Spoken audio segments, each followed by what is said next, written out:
મારું નામ વિજયભાઈ પેથાભાઈ પટેલ, ગામ રાયણનોમાળ, તાલુકો ધનસુરા, જિલ્લો અરવલ્લી.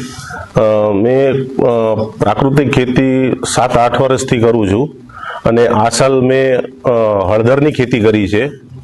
અને હળદરની ખેતીમાં મેં 1 વીઘાની અંદર કરી છે અને મને સારું એવું ઉત્પાદન મળ્યું છે. અને પ્રાકૃતિકમાં મેં ઘન જીવામૃત, આચ્છાદન અને પેસ્ટિસાઇડ માટે મેં જે કે પેસ્ટિસાઇડનો ઉપયોગ નથી કર્યો. અને આપણે જે જીવાત નિયંત્રણ માટે મેં 10 પર્ણી અર્ક, 5 પર્ણી અર્ક એ બધો ઉપયોગ કરી અને મારી હળદર સારું એવું ઉત્પાદન મળ્યું છે. 1 વીઘાની અંદર 23 ગુંઠાની અંદર મને 500 મણ હળદર થઈ છે.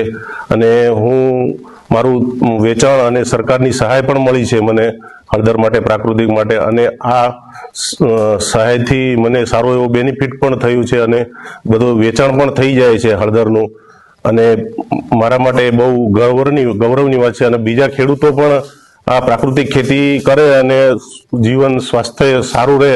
કેન્સર, ડાયાબિટીસ જેવી બીમારીઓ થાય છે આ પેસ્ટિસાઇડ અને કેમિકલ વાળી ખેતી કરવાથી, રાસાયણિક ખેતી કરવાથી.